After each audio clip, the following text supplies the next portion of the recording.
Good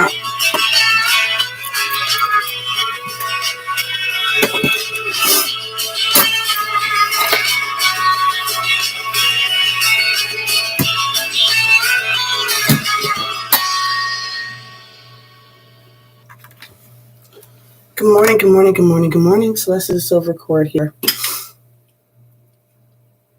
I don't know what the deal is right now. I don't know if it's Valentine's Day or the energies or whatever is going on in the world. Dude, y'all, I've really had to take a step back. I can't watch the astrology or anything anymore because I'm not really an astrologer. Like, I don't mind doing the moon charts and everything else like that, and I like the way that I've come up on doing them, and they've been pretty accurate so far, but in general, not really my passion. But it was fun figuring out how I do it. But as a typical Aries, I get bored pretty quick. Anyway, so what did I do with it? I am sorry. I'm going to be right back, but I want to use my Sun Moon Tarot in a can, and I left it in my purse.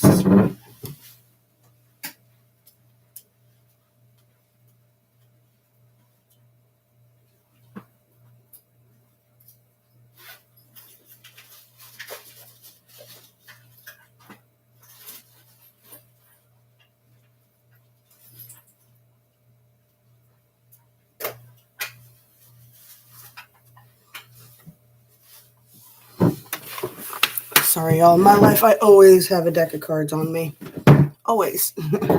I mean, people talk about, oh, it's so hard to get readings and things like that, and da-da-da-da-da. I'm like, it depends on how you manage to manifest shit in your life, but mine is chaos. Energy, always, always, and always. Deck of many things. Should we pull a card? Rob left it here last night. We usually keep these in the room. Sure.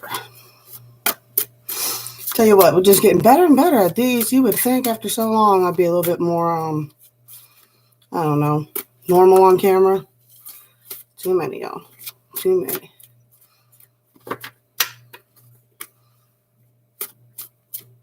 Oh, you're in the box.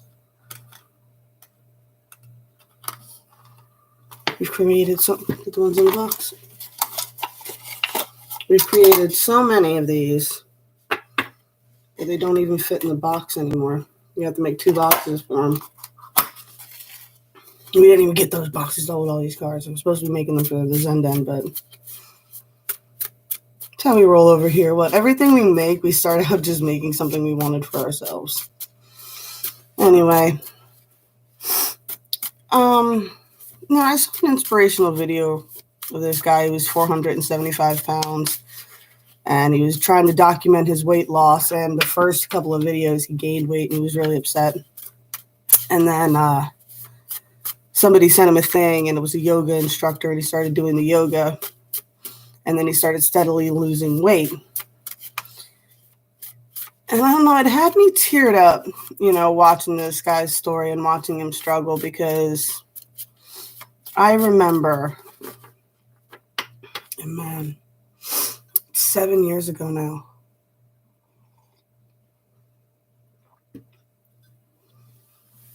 I got in a bad car accident. I've been T-boned on the passenger side of a car twice in my life, and then I wrapped my truck around a tree once, and my back steadily got worse and worse. I lived through a lot of pain in my 20s, and it's hard being a 20-year-old with back pain because nobody believes you. Nobody believes you. At one point, and this was after I had my son, I was working in a movie theater, and they had no problems forcing me to carry 50-pound barrels of oil for the freaking popcorn machine. I had to be clever about it, as always, with everything in my life. It's like everything is designed to help me so that I don't bend certain ways and I don't move certain ways, and even my laundry baskets have wheels on them. It's crazy living with chronic pain, y'all.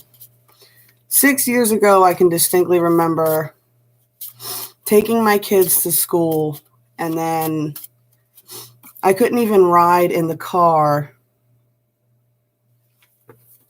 because if I rode in the car for more than 30 minutes, I would be in a lot of pain. So what happened was I would take my kids to school, and on some days I would go to get out of the car when I got home, and I wouldn't even be able to walk. I would have to get out of the car, and I would have to crawl around my car to my front steps, and then up the stairs to get into the house before I could lay down, stretch out and everything, and get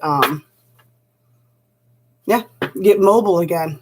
It would take a while to realign my spine and everything every time I went anywhere, anytime I drove the car anywhere. And I got attributed to being really lazy, and that was hard for me too, because before the accident on my 18th birthday, I was an extremely active person. Extremely active. Good morning, good morning, good morning. All right. So 2 cars are starting out here. But, one day we're going to myth the faces off the universe, and then I've got happiness can be found in even the darkest of times if one only remembers to turn on the light. So, yeah. So how did I turn on the light? Well, I threw my back out really bad.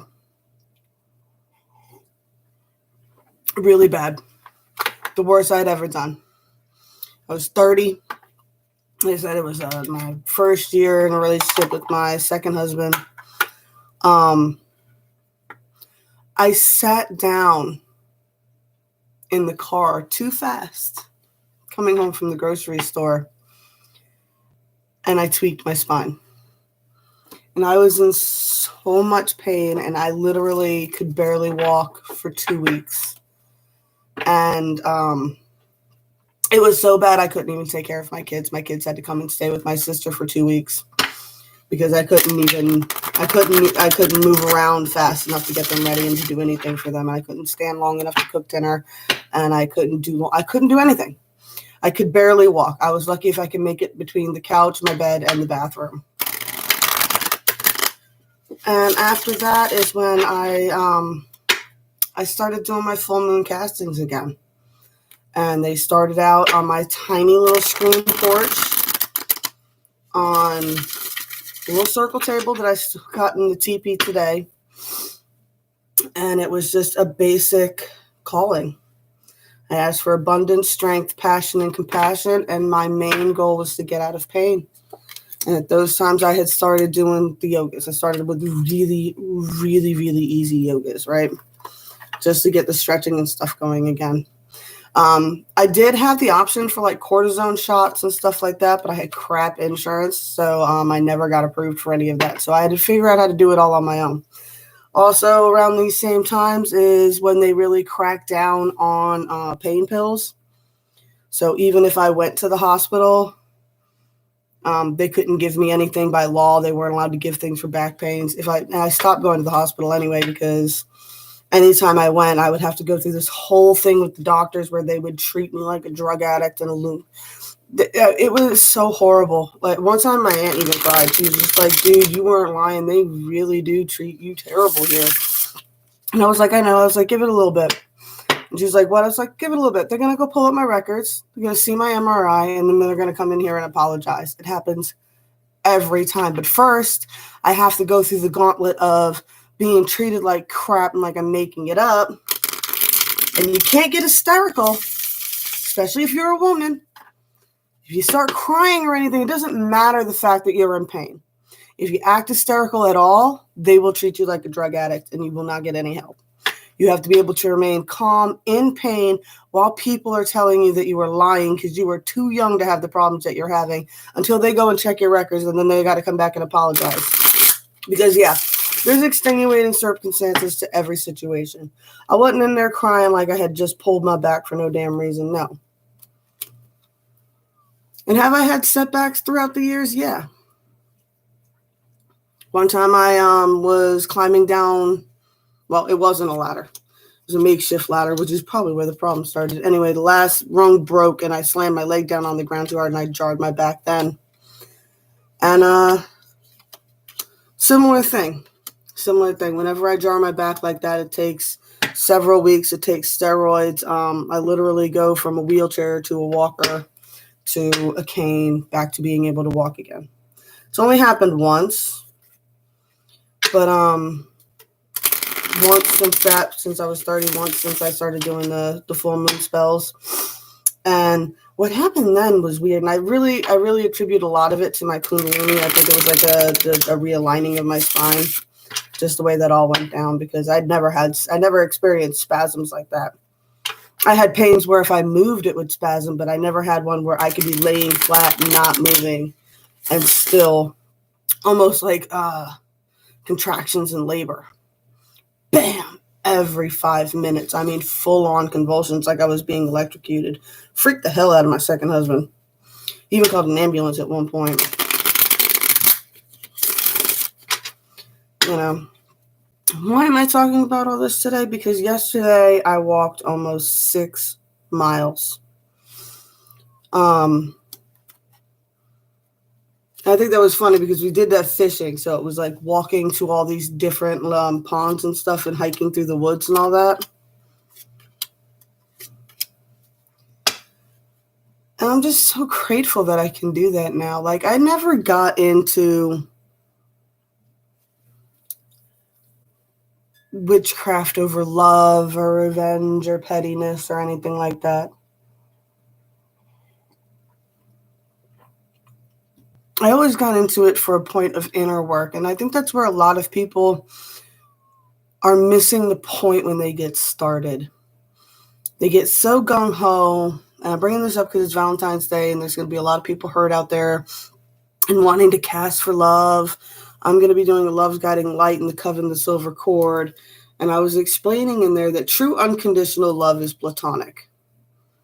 Right? A lot of people are upset over lust situations.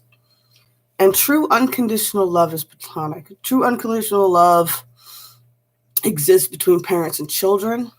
They exist between friends. And they do exist in partnerships. Your partnership has to be more than a lust-based connection. Because sooner or later, the end game is to grow old with that person. And as you grow older, lust and love will diminish down. I think one of the sweetest things that I saw was an interview talking about love, and I think it might have even been last year on Valentine's Day or the year before. And there was this really old couple, and the woman goes, "We're intimate every night."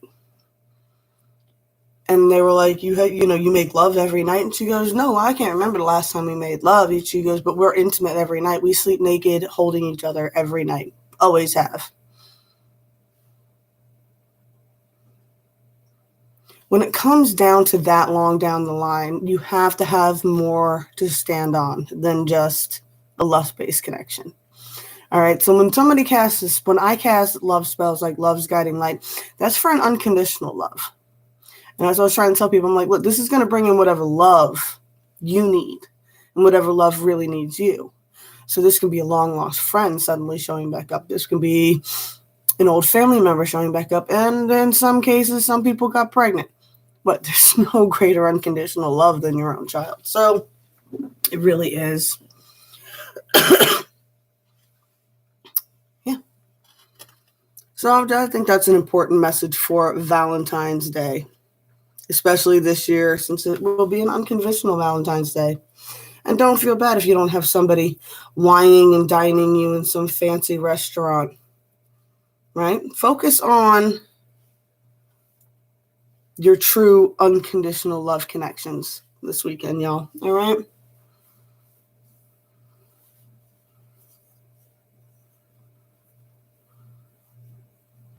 All right.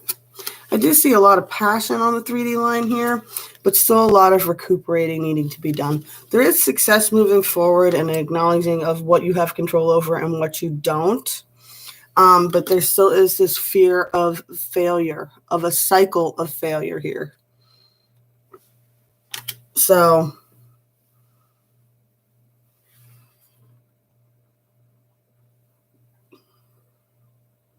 Well, if you're aware of what you are in control of and what you aren't in control of, then focus on those areas where you can break that cycle of failure if you're worried about that. Definitely finish taking your recuperating time and make sure that you have a truce within yourself. I'll ignore it, my phone. A truce within yourself before you make any big moves. Concentrate on the success part of it, okay? And what you are having success with, and keep in that frequency.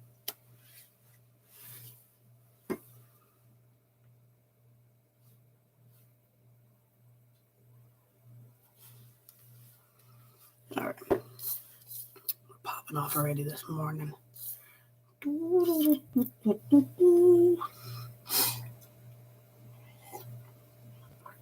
right. On the 4D line,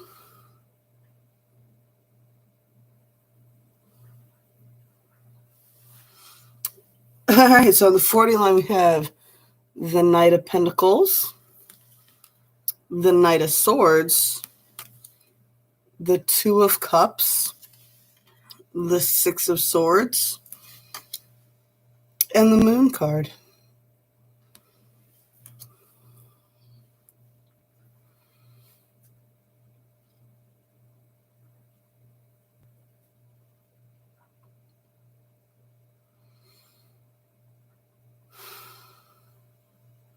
I do get a sense that there's, you know what song just popped in my head? Princes who adore you.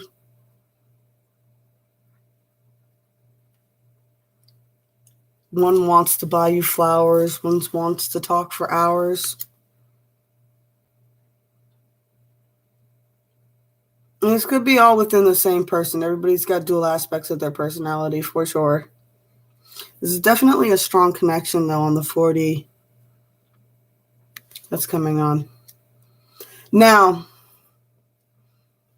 I think the fact that there's an indecisive here, but you do feel these connections, there's something you have to still do on your own. There's still a rite of passage you still have to handle on your own. There's still inner things within yourself that you're not done figuring out yet, and that is why your intuition can't give you a clear answer. What? Scene from The Notebook where Noah's screaming, "What do you want? It's not that easy. I can't. What do you want? It's not that easy. What do you want?" That's the scene that I've got going on, but this is playing out within your own mind, right? This is your 4D arguing with you like, what? Well, we can't connect anything and bring it to you if you can't decide and you can't recognize within yourself. All right? This person usually comes with a lot of persona and a lot of responsibilities, right? And a lot of living up to very specific expectations, right? This person, comes with the opposite set of problems, right? What might not be a whole lot of cha-ching that this person brings in, but they bring in things in other areas, right? So you need to ask yourself, can you live without this to live with this? And can you live without this adventure to live with this? What do you want?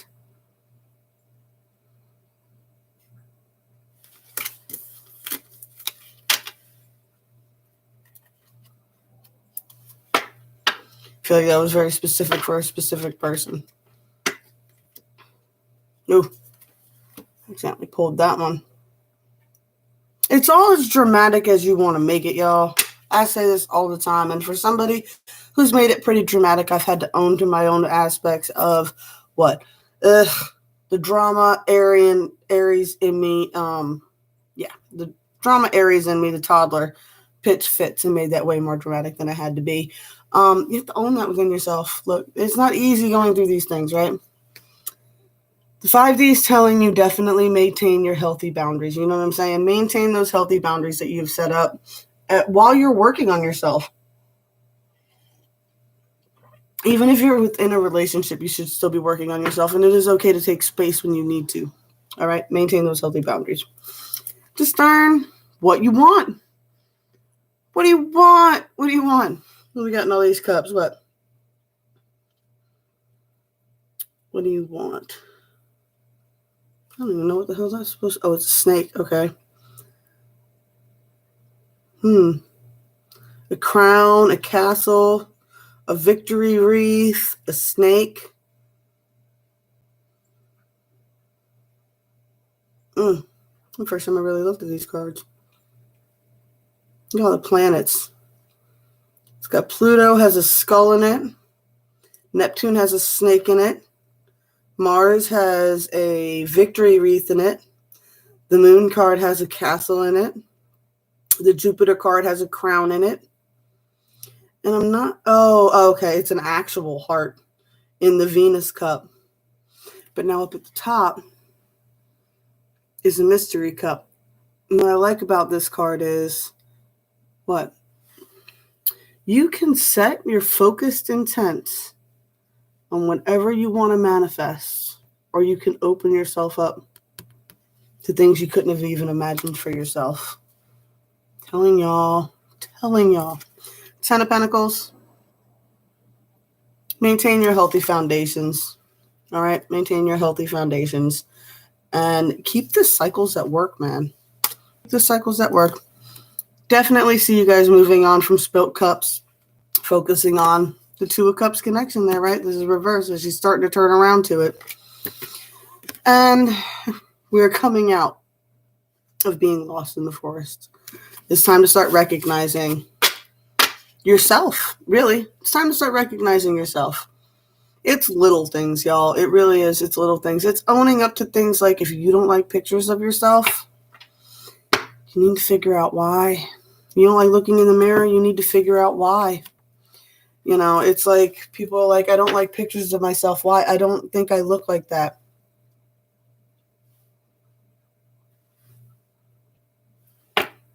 Who do you think you look like? All right? But beyond the superficial nonsense, like it's really easy to get on here and listen to all these beautiful people tell you just to love yourself from the inside and da-da-da-da-da. Dude, y'all, at my biggest, I was 220 pounds, right? That was another thing that really got me. It's like even after doing all that casting and stuff like that and all that yoga initially to get moving, I got bigger and bigger. And then eventually I realized that was what was recreating the pain cycle for me again. I had to lose that weight. You know, you can't hide from it. Cannot hide from the mirror, y'all. You know, you have to be able to look at yourself. And if the reason you can't look at yourself is because of things you've done, then you need to come with terms with that. You need to come with terms with whatever's keeping you from looking at yourself. This is all inner work, y'all. You know, you guys are always complaining you want love. And, you know, I get a lot of love readings, you know. I can't say you guys are complaining about it because, honestly, my biggest fans are pretty much friends now, and they're couples. You know, most of the people who comment are already in relationships on my stuff. You know, I'm not a big relationship guru. Like, I can tell, you want a relationship, really, if you just want the relationship, it is easy to manipulate yourself into a relationship. I know, and people will be like, I'll take that. This is what kills me. I'll tell people that. I'll be like, what? Yeah, I can help you manifest a relationship, but it will be superficial, I promise you. You want it quick, you want it easy, it will not be real. Okay? You want real? It starts with working within yourself. It starts with identifying where your pain is, whether that is physical pain, emotional pain, right? If you can't look in the mirror, that is a deep, deep, deep trauma pain, okay? And you need to recognize where that comes from if you want to attract a real relationship. Because it is not about fixing the problems. I suffer from massive, massive anxiety. And my anxiety manifests pretty much with me I can say very hateful things. Very hateful, true things. Because it's things that I bite my tongue on. And I know saying that it's not going to help anybody, right? There's no sense saying it. So when I do say mean things, right? But my partner can understand that because I have explained to them how my anxiety works, and I've been able to articulate it so that way when I am having a moment where I cannot rein it in myself, they understand what's going on and they don't make it worse, right? They know that once I am able to get it within myself, I can come back and apologize and have a regular conversation with them. And I'm telling you, that's not an easy trait for fire signs to adapt to, especially Aries. We have a hard time apologizing for things, mainly because it's usually something we said and it's usually something true. And we get very stuck on this. I'm not going to apologize because it was true. Well, truth sometimes hurts. And whenever you hurt somebody, you should apologize. So, and you have to be able to work your way through the conversation. You have to be able to go in, well, now, you recognize the anxiety things. And yeah, I shouldn't have said it that way. But we do recognize now that this is a deep problem. And in order to stop this anxiety from occurring again, what can we do forward that, what can we go moving forward? Now that you've no longer bitten your tongue on this issue and it is to the forefront, let's talk about like adults now that everybody's calm and figure out how we can move forward so that this is not an issue that pops up again. Because I can tell you 99% of the time, especially with women, when that happens, it's usually our moon cycle things. And it's what? It's 3 days out of the month where we no longer can handle any of your bullshit. But we'll be all nice and sweet and loving and be tolerant of stuff for so long. But everybody's going to have bad days. And dude, for real, if it's a cycle of issues that keeps triggering up that thought in the back of your mind, you need to address it with your partner. I would suggest addressing it before it becomes an issue. Like, you don't have to do it the fire sign way. You can make it much easier on yourself. For those of you who figure out how, please let me know, because I keep telling everybody I'm a major shit show.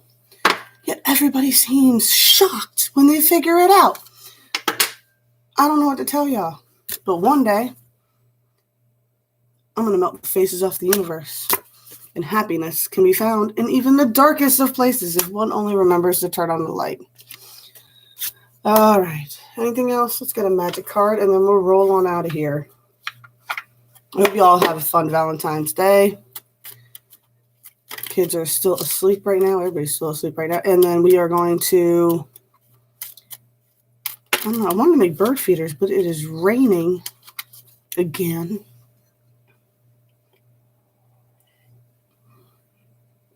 Getting the ground all good and ready for our spring garden. There we go. Breaking bad habits. Self-acceptance, excellent mental health, and letting go of vices. I will tell you that a lot of your vices, a lot of your vices are causing your anxiety. Smoking cigarettes causes more anxiety. Drinking too much caffeine causes a lot of anxiety. Eating a lot of sugar and carbs causes a lot of anxiety. That is not spiritual guru BS. That is scientific nutritional evidence. That is studies. That is science, y'all. A lot of magic is science. Breaking bad habits also builds your confidence. Look, paid a heavy price for quitting smoking cigarettes, man. I gained 20 pounds, and now I have to kick my own ass. Hence the reason I'm up to walking 6 miles at this point, right? The element of fire heralds new life, renewed passion, and positive transformation. Ooh, feel the burn, y'all. Feel the burn.